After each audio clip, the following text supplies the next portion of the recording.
Price Lord. இன்னைக்கு திரு Lenin அவர்கள் என்ன பேசியிருக்கார் அப்படிங்கிறது பார்ப்போம். அவர் ஒரு புது குற்றச்சாட்டை ஒன்று சொல்லியிருக்கிறாரு. அது என்னன்னு பார்த்துட்டு அதுக்கப்புறம் நம்ம அதை ஒவ்வொன்றா விரிவா வேதத்தின்படியும் ஜெனரல் டேர்ம்ஸ்லையும் நம்ம அதை பார்ப்போம். சரிங்களா? முதல்ல அவர் என்ன சொல்லியிருக்காரு அப்படிங்கிறது பார்ப்போம். பேசுனது கிறிஸ்தவ போதகர்கள் என்னோட விவாதம் பண்ணது, அப்போ அவங்க எப்படியெல்லாம் முரண்பாடாக பேசுனாங்க அப்படிங்கிறதெல்லாம் பற்றி ஒரு வீடியோவில் நான் பேசியிருந்தேன். அவங்க ஏன் இப்படி பேசுகிறாங்க அப்படிங்கிறதுக்கான காரணத்தையும் அதில் சொல்லியிருந்தேன்.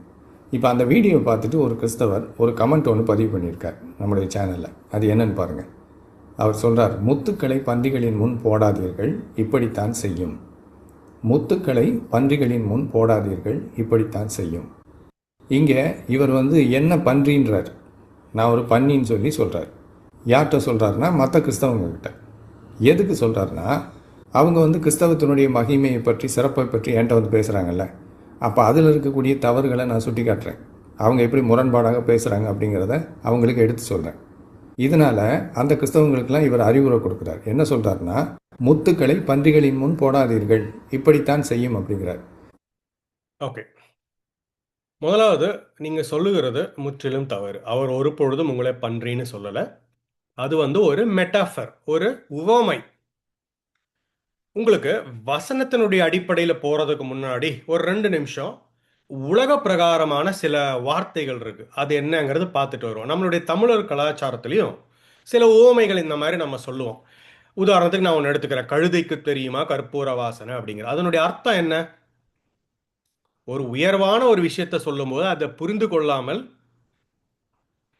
அங்கீகரிக்காமல், அதை கடந்து சென்று மற்றவர்களை கேவலப்படுத்துவது, இதுக்கு பேர் தான் அதனுடைய அர்த்தம். இப்போ நான் கூகுளில் போய் ஜஸ்ட் அதை தான் போட்டு வச்சுருக்கேன். அது என்னங்கிற முதல்ல நம்ம பார்ப்போம்.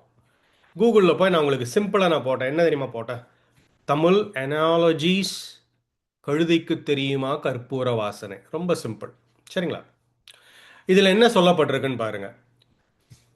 த தமிழ் ப்ரோவர்ப், கழுதைக்கு தெரியுமா கற்பூர வாசனை literally translates to, does a donkey know the fragrance of camphor அப்படின்னு அங்கே போட்டிருக்கு.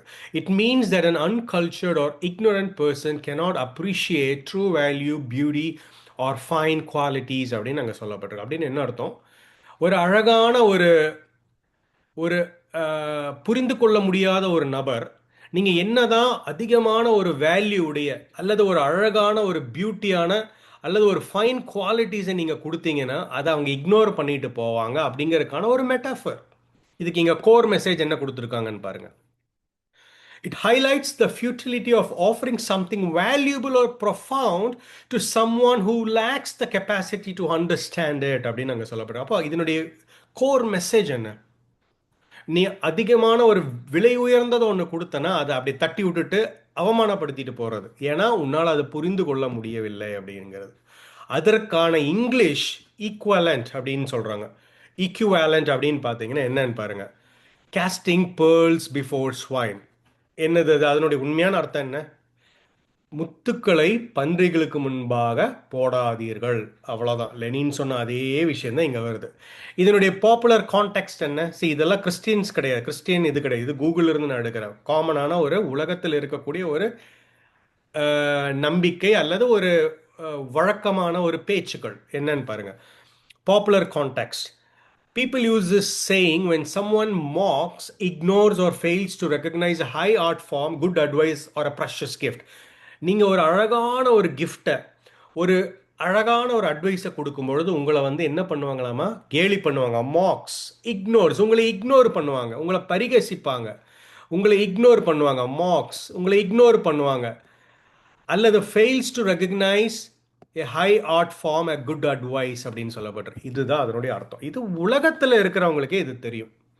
ஆனால் இவர் கிறிஸ்தவத்தையும் இயேசு கிறிஸ்துவையும் வேதத்தையும் தவறாக காண்பிக்கணும் என்கிற அந்த அந்தி கிறிஸ்துவனுடைய ஆவியில் இருந்து கொண்டு திரிச்சு திரிச்சு அவர் அதை பேசுகிறார். அதனால தான் இவர் இந்த மாதிரியான குற்றச்சாட்டுகளை வைக்கிறாரு. ஓகே, இப்போ நம்ம இதை பொதுவான ஆங்கிளில் பார்த்தோம். இனிமேல் நம்ம பார்க்க போகிறது பிப்ளிக்கல் ஆங்கிளில். இவர் சொன்னது தான் உண்மையா இல்லை இவர் பொய் தான் சொல்லியிருக்காரா, திரிச்சு திரிச்சு எப்படி பேசுகிறாருங்கிறத நம்ம பார்க்க போகிறோம். அதுக்கு முன்னாடி அவர் இன்னும் சில விஷயங்கள் அவர் சொல்லியிருக்காரு. அது என்னன்னு பார்த்துட்டு வருவோம்.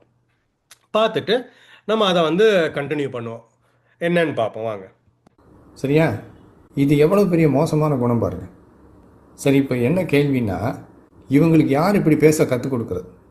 இந்த மாதிரி ஒரு குணம் இவங்களுக்கு எங்கேருந்து வந்தது? இது ஏதோ ஒன்று ரெண்டு கிறிஸ்தவங்கிட்ட இருக்கிற குணம் இல்லை. நிறைய கிறிஸ்தவங்கிட்ட இப்படிப்பட்ட குணம் இருக்குது. பிறரை பற்றி இப்படியெல்லாம் இழிவாக பேசுகிற குணம். அப்படின்னா இந்த குணம் இவங்களுக்கு எங்கேருந்து வந்தது? வேற எங்கேருந்தும் இல்லை, பைபிளில் இருந்து தான். இவங்க பைபிள் தான் இப்படியெல்லாம் பிறரை பற்றி இழிவாக பேசுகிறதுக்கு கற்றுக் கொடுக்குது. ஏன்னா இப்போ அவர் சொல்கிறார் பார்த்தீங்களா, முத்துக்களை பன்றிகளின் முன் போடாதீர்கள் அப்படின்னு. இது பைபிளில் இருக்கிற ஒரு வசனம். இயேசு கிறிஸ்து இப்படி பேசுகிறதாக பைபிள் சொல்லுது. வாசிக்கிறேன் பாருங்கள். மத்தேயு 7:6 பரிசுத்தமானதை நாய்களுக்கு கொடாதேயுங்கள், உங்கள் முத்துக்களை பன்றிகள் முன் போடாதேயுங்கள், போட்டால் தங்கள் கால்களால் அவைகளை மிதித்து திருப்பிக் கொண்டு உங்களை பீறி போடும். இயேசு கிறிஸ்து இங்கே பேசுகிறதாக. ஓகே, இப்போ இவர் என்ன சொல்ல வர்றாருன்னா, இயேசு கிறிஸ்து இந்த வார்த்தைகளை பேசினார் அப்படிங்கிறார். எந்த மாற்று கருத்தும் கிடையாது, இயேசு கிறிஸ்து தான் பேசினார். ஆனால் அவர் ஏன் அந்த ஓமையை சொன்னார் அப்படிங்கிறத இங்கே முக்கியமே தவிர, ஒரு தனிப்பட்ட நபரையோ அல்லது ஒரு கூட்டத்தாரையோ இயேசு கிறிஸ்துவும் பேசலை, அந்த கமெண்ட் எடுத்த கிறிஸ்தவரும் பேசலை, யாரும் பேசலை. புரியுதா உங்களுக்கு? ஏற்கனவே நான் ஒரு அனாலஜி காமிச்சேன். இப்போ இவர் சொல்லுகிற அந்த வேதவசனம் எதன் அடிப்படையில் சொல்லப்பட்டிருக்கு அப்படிங்கிறத நம்ம பார்ப்போம். மத்தேயு 7:6 தான் இவர் இப்போ சுட்டி காமித்தார். இருக்கட்டும், இப்போ கான்டெக்ஸ்டோட கொஞ்சம் நம்ம போவோம், அதுக்கப்புறம் நான் வரேன். சரிங்களா? இங்கே பாருங்க, கான்டெக்ஸ்டில் பாருங்க, 1 to 5 நம்ம படிப்போம். என்னன்னு பாருங்க. நீங்கள் குற்றவாளிகள் என்று தீர்க்கப்படாதபடிக்கு மற்றவர்களை குற்றவாளிகள் என்று தீர்க்காதிருங்கள், ஏனெனில் நீங்கள் மற்றவர்களை தீர்க்கிற தீர்ப்பின்படியே நீங்களும் தீர்க்கப்படுவீர்கள். நீங்கள் மற்றவர்களுக்கு அளக்கிற அளவின்படியே உங்களுக்கு அளக்கப்படும். நீ உன் கண்ணில் இருக்கிற உத்தரத்தை உணராமல் உன் சகோதரன் கண்ணில் இருக்கிற துரும்பை பார்க்கிறது என்ன? இதோ உன் கண்களில் உத்தரம் இருக்கையில் உன் சகோதரனை நோக்கி நான் உன் கண்ணில் இருக்கிற துரும்பை எடுத்து போடட்டும் என்று நீ சொல்வது எப்படி? மாயக்காரனே, முன்பு உன் கண்ணில் இருக்கிற உத்தரத்தை எடுத்து போடு, பின்பு உன் சகோதரன் கண்ணில் இருக்கிற துரும்பை எடுத்து போட வகை பார்ப்பாய்னு சொல்லிட்டு தான் அடுத்த வசனத்தை ஆண்டவர் சொல்றாரு. ஸோ இதனுடைய கான்டெக்ட் என்ன அப்படின்னா, நீங்கள் ஒரு தவறான வழியில் சென்று கொண்டு இருக்கிறீர்கள், நீங்கள் ஒரு தவறான முடிவை எடுத்திருக்கிறீர்கள். நான் பொதுவாக சொல்லிட்டு இருக்கேன், ஒரு மனிதன் ஒரு தவறான முடிவை, ஒரு தவறான வழியில் போகிறான், ஒரு தவறான நோக்கத்தில் இருக்கான், எது வேணாலும் எடுத்துக்கலாம். இல்லைன்னா ஒரு பாவ வாழ்க்கையில் வாழ்ந்துட்டு இருக்கானா ஒருத்தர் வந்து உங்களுக்கு வந்து ஒரு நல்ல விஷயத்த சொல்ல வர்றாருன்னு வைங்களேன், ஒரு அட்வைஸ் கொடுக்க வராங்க அப்படின்னா, ஒரு ஒரு பிரச்சனைக்கு தீர்வை கொண்டு வரணும்னு நினைக்கும் பொழுது என்ன பண்ணுவாங்களாமா இவங்க, அவங்க மேலேயே குற்றம் சாட்ட ஆரம்பிப்பாங்க. நீ யோகியமா, உனக்கு இவ்வளோ பிரச்சனைகள் இருக்கு, நீ அதை பண்ற இதை பண்றன்னு மற்றவர்களை, அதாவது தன் மீது கரிசனையோடு வருகிறவர்களை அவமானப்படுத்தி அனுப்புறது. அவர்கள் சொல்லுகிற அந்த மிக உயர்ந்த அந்த காரியங்களை எடுத்துக்கொள்ளாமல், அதை புரிந்து கொள்ளாமல் அவர்களையே கேவலமாக பேசி அவங்களை அனுப்புறது. அதைத்தான் ஆண்டவராக இயேசு கிறிஸ்து சொல்றாரு பாருங்க. அப்படி பண்ணாத, மற்றவர்களை நீ நியாயம் தீர்க்காத, உனக்கு நல்லது சொல்லுகிறவனை சொன்னானா அதை கேட்டு நீ தியானி, உனக்கு கொஞ்சம் கொஞ்சமாக உண்மை புரிய வரும்பொழுது அந்த பிரச்சனையிலேருந்து நீ வெளியே வருவ அப்படிங்கிறார். ஆனால் அதுக்கு மாறாக நீ உனக்கு அட்வைஸோ உனக்கு நல்லது செய்ய வருகிறவனை அடித்து நீ துரத்தாத, அவனை குற்றப்படுத்தி கேவலமாக பேசாதன்னு தான் அவர் சொல்ல வர்றாரு. என்னங்கிறது பாருங்க. அதாவது உன் கண்ணில் இருக்கிற உத்தரத்தை உணராமல் உன் சகோதரன் கண்ணில் இருக்கிற துரும்பை பார்க்கிறது என்ன? உன் கண்ணில் உத்தரம் இருக்கையில் உன் சகோதரனை நோக்கி நான் உன் கண்ணில் இருக்கிற துரும்பை எடுத்து போடட்டும் என்று நீ சொல்வது எப்படின்னு கேட்கறது. அதாவது நீ ஒரு தவறான வழியில போயிட்டு இருக்க, உன்னை நல்வழியில கொண்டு வரணும்னு நினைக்கும் பொழுது நீ அவரே அல்லது அவனே நீ கேவலப்படுத்தி அவனே நீ அடிச்சு துரத்துறியே, இது எப்படி உனக்கு நியாயம்? உன் கண்ணில் இருக்கிற உத்தரத்தை நீ பாரு, அதுக்கப்புறம் மற்றவன் கண்ணில் இருக்கிற துரும்ப நீ எடுத்து போடலாம்.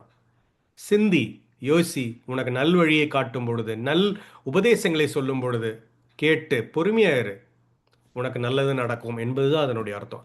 மாறாக நீ அவர்களை அவமானப்படுத்தி துரத்தினால் அப்படின்னு சொல்லிட்டு தான் ஆண்டவர் சொல்றாரு, பரிசுத்தமானதை நாய்களுக்கு கொடாதேயுங்கள், உங்கள் முத்துக்களை பன்றிகளுக்கு போடாதேயுங்கள், போட்டால் தங்கள் கால்களா அவைகளை மிதித்து திரும்பி கொண்டு உங்களை பீரிடும்னு. முதலாவது, ஒருத்தன் கஷ்டத்திலையும் ஒருத்தன் நஷ்டத்திலையும் இருக்கும் பொழுது உலகம் என்ன பண்ணுன்னா அவங்க கிட்ட இருந்து எஸ்கேப் ஆயிடுவாங்க. ஏன்னா ஒருத்தர் நல்லா இருந்தா, செழிப்பா இருந்தா, சந்தோஷமா இருந்தா, ஆரோக்கியமா இருந்தா தான் வருவாங்க. ஆனா வேதவசனம் சொல்லுகிறது, ஒருவன் கஷ்டத்திலும் நஷ்டத்திலும் துக்கத்திலும் இருக்கும் பொழுது அவனுக்கு போய் நீ கரத்தை கொடு, அவனை பலப்படுத்த, அவனை அதிலிருந்து தூக்கி விடுன்னு சொல்லப்படுகிறது. அதனால் தான் கிறிஸ்தவர்கள் வருகிறார்கள், மதம் மாற்றுவதற்கல்ல. நண்பா, சகோதரா, தவறான கருத்துகளையும் செய்திகளையும் தயவு செய்து பரப்பாதீங்க. அது அந்தி கிறிஸ்துவனுடைய ஆவி. கிறிஸ்துவுக்கு எதிராய் பேசுகிறது எல்லாம் அந்தி கிறிஸ்துவின் ஆவி. அதிலிருந்து நீங்க வெளியே வரணும். ஓகே, இதுதான் அதனுடைய பொருள். அடுத்தது அவர் இன்னும் சில விஷயங்களை சொல்றாரு. இன்னும் கொஞ்சம் நம்ம ஆழமா போவோம். 250யா? ஓகே. ஓகே, அவர் இன்னொரு சில விஷயங்களை சொல்றாரு. என்னன்னு அதையும் கேட்டுட்டு வருவோம். கோட்டால் தங்கள் கால்களால் அவைகளை மிதித்து திருப்பி கொண்டு உங்களை பீறி போடும். அதாவது இவங்களுடைய மதம் இருக்கு இல்லையா, இவங்க மதம் வந்து ரொம்ப பரிசுத்தமானது. அதை பற்றி நாய்கள்கிட்ட போய் பேசாதீங்க, அதை பற்றி பன்றிகள்கிட்ட போய் சொல்லாதீங்க. பன்றிகள்கிட்டையும் நாய்கள்கிட்டையும் போய் கிறிஸ்தவத்தை பற்றி பேசுனீங்கன்னா அதெல்லாம் இப்படி தான் பண்ணும். அதனால் பன்றிகள்கிட்டையும் நாய்கள்கிட்டையும் போய் கிறிஸ்தவத்தை பற்றி பேசாதீங்கன்னு இயேசு கிறிஸ்து சொல்கிறதாக இந்த வசனம் சொல்லுது. சரிங்களா? அப்போ இது